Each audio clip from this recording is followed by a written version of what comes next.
Hi, everybody. How's it going? Sorry we're a little late. It's we're gonna have to stagger our meetings because we have a meeting right until 2, and we had just the most juicy, yummy, interesting conversations going, and we don't even like to go late. Like, this is not a thing that we like to do, but it was tough to get people off the phone. So, and we were trying breakout rooms, and that was weird and new. So anyway, that was exciting to figure out. Okay, so I'm going to bring up our notes. Why don't you tell them a story about something while I try to do this magic?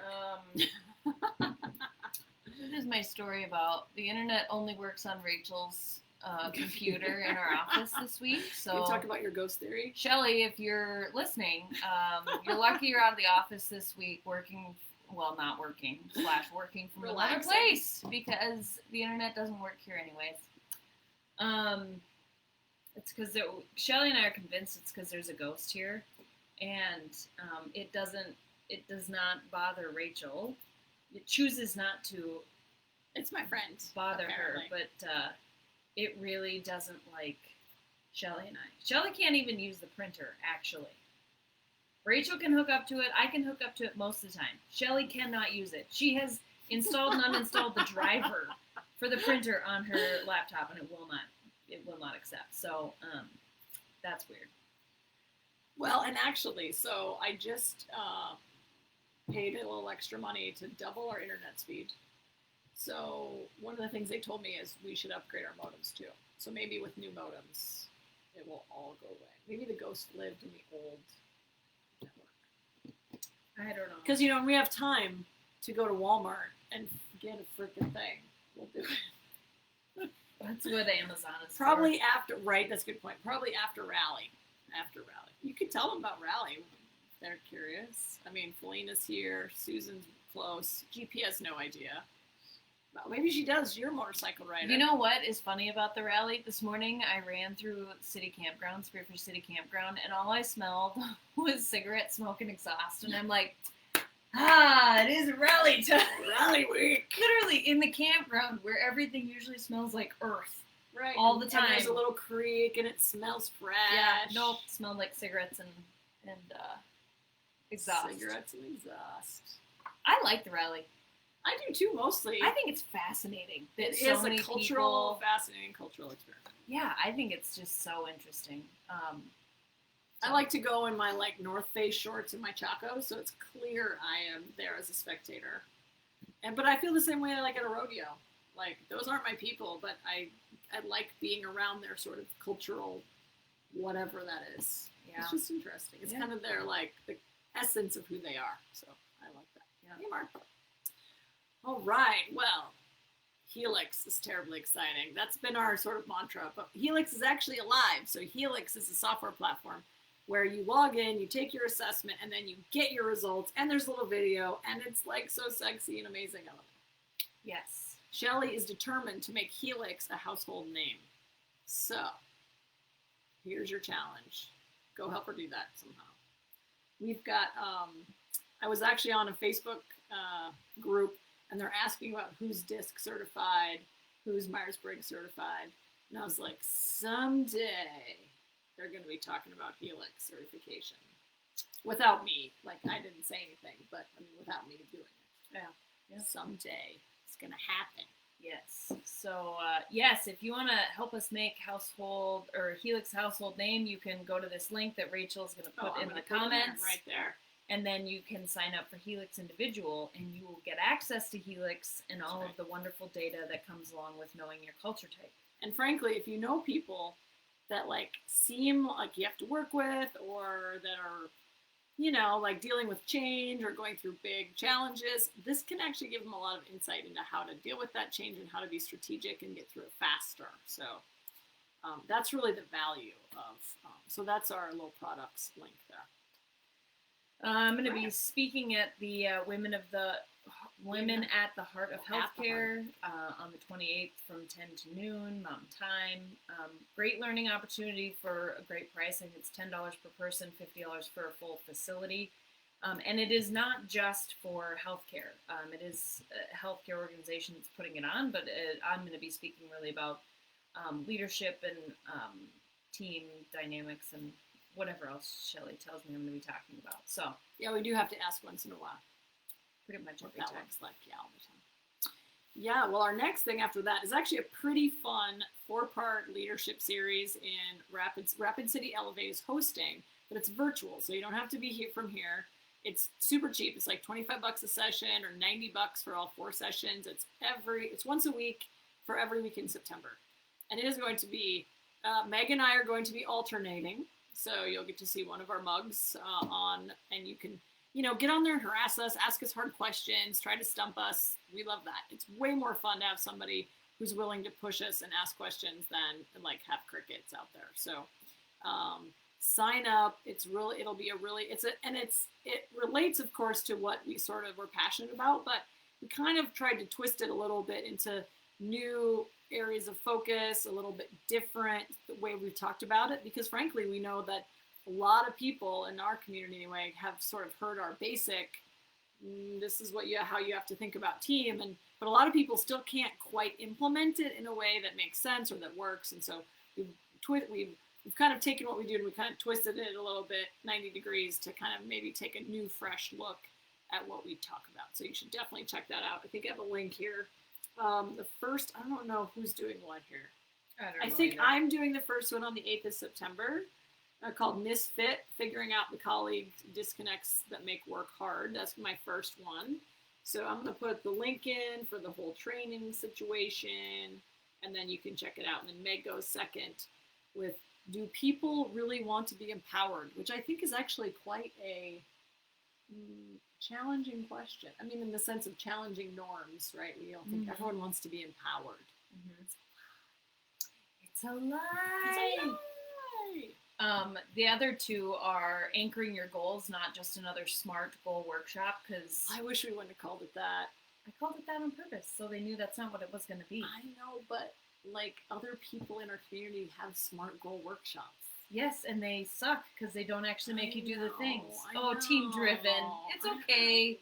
I'm giving that one. I got assigned to that one. Yeah, well, yeah, you did. But we're saying that this is beyond SMART goals. Not that SMART goals are irrelevant. It's that they're not effective. Or they're not. You have to do more than that. Yes. Yeah. Okay. I'm with. Okay. I'll buy that. Can you bite off on that one? Okay.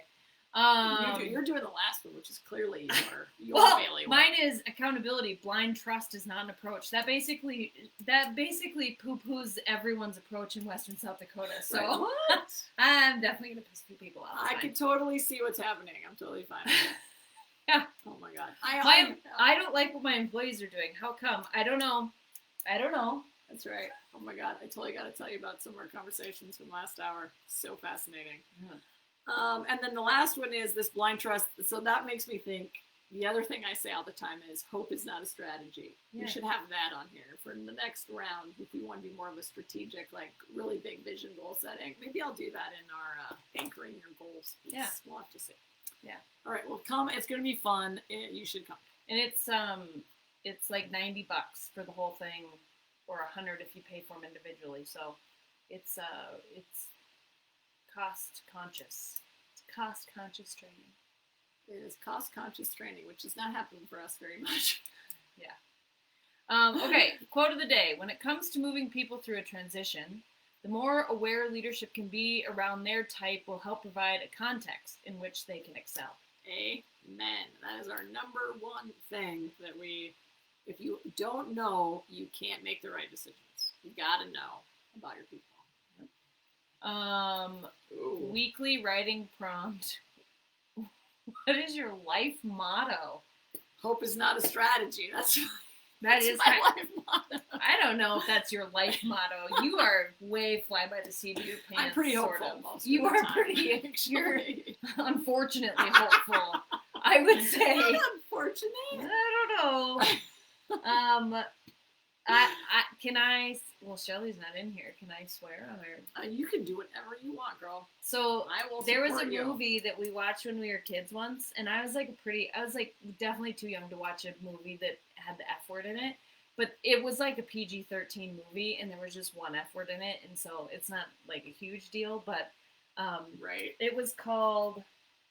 I think the movie was called Angus, and there's about these kids who are nerds in high school, basically, and these other kids are being mean to him or whatever. And the one little, and he's just like this little shrimpy guy, and he has this big dorky looking friend, so of course they're nerdy looking. Like and, Mutt and Jeff style? Yes. Yeah. And he looked at his buddy, whose name is Angus, and he says, "You know what? Fuck him, Angus." That is your life. That is my life motto. That is my life motto. Yeah, I'm working on ZFG, which is zero skipping. So I'm working on that. Oh, yeah. So that can be your life motto? ZFG, yeah. I'm not quite there yet because I'm too team-driven. I'm really creeping toward that self-driven line as hard as I can, though. I'm like scrolling. I want it. I want that self-driven line. You just come on over. I know. I really want to, but then But I think we're a good pair. That I'm on the left side and you're on the right side. You are just you're an undying fan of hope in humans, so you'll never really give up completely. I'll never really cross the line. No, I'll never really cross the line. That's true. All right, so let's see. Well, we posted this story for Written Word Tuesday. Did you read it? Did you read it? I didn't read it. It's about layoffs have exposed the downsides of tech company workplace culture that ties to our identity, self-worth, and emotional security and life purpose to our jobs, which I don't even need to read it to know what this is going to say. Because it's going to be like, everyone's been like, this job is my life purpose. And then they got laid off. And now what the hell are they supposed to do? They just got laid off from their life purpose. So that's what's happening. Yeah. Well, how do you fix that? Maybe that you can talk about that. Because we've been helping a lot of people with this lately. I think, I guess one thing we just talked about is when you're in a situation where you can't have what you did have and you want that back in some ways, maybe you don't want all of it back, but you want some of it back, I'd say outline what your real options are, because that helps you know what your options aren't. And sometimes that is the hardest thing to get your head around. Paring down the things. Yeah. So if somebody or if you or someone who was recently laid off and that was kind of your identity, and now you're like, oh my gosh, who am I? Mm-hmm. Well, I would say pick up a few books and read them about how your job isn't your identity and you're your own individual. Maybe some therapy would help. But outside of that, I would say, look at what your options are next, because it's not that bad. There's so many companies hiring, and now that the world is basically flat, because you can work in Germany and live in Spearfish, South Dakota, or work in the UK, as it were, or in the UK if you had a client there, like we do. So I think to me anyway, that's what I do when I'm in a tough spot and I think, God, I wish something. I put down exactly what my options are right at that moment, and then what is the something I want, and then what option gets me there the best or the fastest. Sometimes your order tolerant sideshows. Oh man, I just really. What I like to, I think how I've gotten through most big things like that, especially stuff that feels like you got kicked in the teeth, is getting excited about something new. Because a lot of times for me, I mean, I totally agree with Meg. Like, start making a few decisions that narrows down your options, because too many options can be paralyzing. So, like when I lost my job, I was looking everywhere. Back then, I could work remotely. I had worked remotely, but it was really unusual. So I could do that. I was looking at jobs. No, it's still going. It's still going? Okay. We're looking at jobs all over and all that. And I finally had to say, no, I'm going to live in Spearfish. I'm not going to move. And then that really dropped down all my options. But I think for me, it's getting excited about the next thing, right? And because I think that's what we lose when we lose a job or lose a career or get laid off. It's like, all of a sudden we're like, oh, well, who am I and what is my life purpose? Well, a lot of times it's just reconnecting to something that you really want to do, because you weren't doing 100% of what you wanted to be and do. There's other facets that you can explore and take advantage of. So that's probably what I do more, is just narrow the list and then get super excited about something. So it's all about what's next. Doesn't have to be the huge thing. To Meg's point, what's the next thing that might get you down the road toward the thing you really want? Yeah. Okay, we have All right. We have a question. Member questions. What is one of your daily habits for success? Daily habits for success. Boy, I have lots of them. How about business success specifically? Well, I have lots of them. I Yeah. think the one that probably serves me, I have two that serve me the best, that keep my head clear and keep me focused. One is meditating in the morning before I get out of bed, and the other one is running. Or exercising in whatever way, but running is really what I like, the kind of exercise that I How about a business habit? Oh. I think talking about having the hard conversations is something that has served me really well in my success. Mm-hmm. Things that people don't want to talk about, and not even if it's just in our business, but in the past, in my career. Mm-hmm. Whether it was, hey, I think I should have a raise, if it was about me personally, or if it was, this person is a problem, has a problem, whatever. I think talking about issues or your concerns has really helped me be successful. So I guess I've made a habit of that. I don't know. It's not really a daily habit. Very self-driven habit. Yours. I like it. That's a good example. Mine, I think, for me, is I actually look at the finances a lot. Look at the checkbook a lot. Look at where we at. What revenue should we have coming in? Because to me, if I don't say I don't care about money, but it's not a natural focus for me to like want more money. Like if I can pay my bills and go on a nice vacation, I feel like that's okay. But for me to like focus on like we have had a good quarter, and I looked just today at our total revenue for the year, and I thought that's a good number, but I want that number to be bigger. And so it's kind of a way for me to keep motivated about the helping people and about having more clients and that kind of thing on the money side. Because frankly, I would work for free a lot because I'm team driven. So whatever. I can attest to that. She would. I'll help you. It doesn't even matter. Mm-hmm. And so for me to be focused on money really helps me remember that this is, that is a really important part of our business, even though we like to focus on helping people. So that's sort of one of my daily I'm not sure it's daily, but it's pretty damn regular. So, oh, that's a fun question. Okay, time for one more question.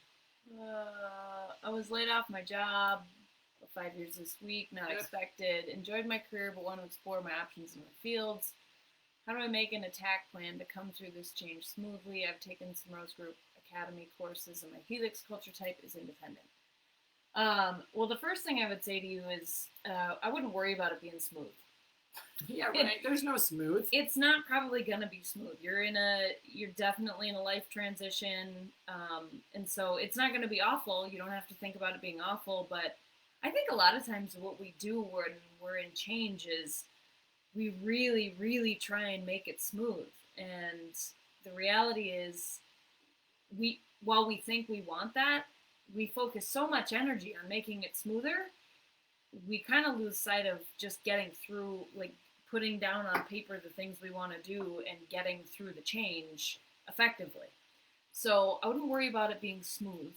That would be my first piece of advice to you. My second would be, as an independent, it's hard for you to think about, it's hard for you to think about really caring about what anybody else thinks about your situation. But I would really encourage you, as a fellow independent, ask some people whose opinion you value. Maybe it's their opinion about you and who you are. Maybe it's other people who are in an industry that you're interested in being in. But I would ask around about some stuff. If you're actually looking at changing your career course altogether, I would certainly do some apprentice stuff. It have to be what you do forever. So don't get yourself pinholed into, well, God, I really want to go be a vet, but I don't know, it's going to take 8 years of school and blah, blah, a bunch of money. And yeah. Blah, blah, blah. Just, what's the next thing? Sign up for college. Go get a job working as a barista so you're not broke. Like, make sure you want to do the thing or whatever. So whatever your next step is, focus on that, and then also have a vision board or strategic plan or coffee with somebody, you know, whatever your method is to keep your head above water. Yeah. I love that advice. And I'm ignoring you because I'm reading our good news because it's such a good one. Okay, read it. I'm gonna read it. So I got it, but because of the Facebook, I can't actually activate the page because it's using up some kind of memory situation. So weird. I don't know the end. So okay. I'll start talking about the beginning. Okay, you start talking about the beginning. Okay, well first we're moving on to some good news. Yay, some good news. We can't see us, but we're assuming you can see us. Yay! Yay for technology that doesn't work. It's better than no technology at all. So the title is He's Daddy's Hero. 9-year-old saves injured dad from drowning after a diving accident in Florida. Yeah, so what I'm trying to find out is how is the dad? But I think they're still undetermined. Undetermined. So what happened was there's a family at a lake in Florida. They were hanging out. It was like 15 feet deep. Everyone was swimming. So because everyone was really worried, there's 2 little kids. So they were kind of like really aware of how deep it was and to keep the kids shallow and whatever. Okay. Well, apparently, I don't know why, they kind of moved down the shore a little bit, and they decided to go swim one more time before they went in for the night. It was getting dark, and the kid jumped in first with feet first, and then the dad dove in, and it was so shallow that the 9-year-old actually hurt his leg because he thought he was going way down and kind of kept his feet straight out and kind of messed his leg up. But his dad dove in and broke his neck when he dove in. Oh. Yeah. And so the kid, the 9-year-old, actually, his dad didn't come up. So the kid got him, the dad was at the surface and the kid turned him over so he wouldn't drown. But they were shallow enough people could come help. But even though that he's like 100 pounds, the dad's 100 pounds more than the kid managed to turn him over so he could breathe. Oh. And now sounds like he broke his neck, but he didn't have permanent spinal cord injury. Oh, that's good. So it sounds like right now he's rehabbing and figuring out what his mobility is and how good he'll be. But oh my God, that's a crazy good news story. So so the kid still has some pain in his right leg from the jump, but yeah, so they have 2 little kids. So I just want to read what it says. Early prognosis is that the dad's injury won't be life-altering and he won't require a wheelchair long-term. He should have full recovery. Nice. God, wouldn't that be? That's like a miracle. Because you figure, you're done. So anyway, yay! I think his name is Isaiah. It's like Asaih. Asia, maybe? Isaiah? Asia? Oh, gosh, who knows anymore. So anyway, good job, buddy. We're really proud of you. Good job. Thinking. Way to save your dad. That is incredible. I have I don't know if this is good news. It was just really, I had a cool moment this morning on my run. While I was running. Your runs, man. I was running through the, cigarettes and exhaust in the campground. There was a guy there in a wheelchair. And he was putting his tent away. He was like cleaning up his little campsite. He was in a wheelchair, putting his tent away and whatever. And he was right there by his bike. Surely he must have had a trike because I doubt he'd be able to ride a 2-wheel motorcycle. I don't know. Because you have to shift with your feet unless you got some. Right. And he wouldn't be able to put his feet down to balance. How do you stop? So I didn't really catch that. But I just thought, I ran by that guy, and hey, good morning. I thought, man, if that guy can do that and have a good day, like, who complains about anything? Right. Well. So for those of you who are going through major changes in your life, like job change, don't worry about it. You will be fine. You will sort it out. You will get through it. You're smart and you're amazing. Don't sweat it. Yes. You'll be good. Yes. All right. Well, thanks so much for your patience for our slight tardiness, and we hope you have a fabulous week. We'll be back next week. That's right. Lead powerfully. Change the world. Bye, everybody.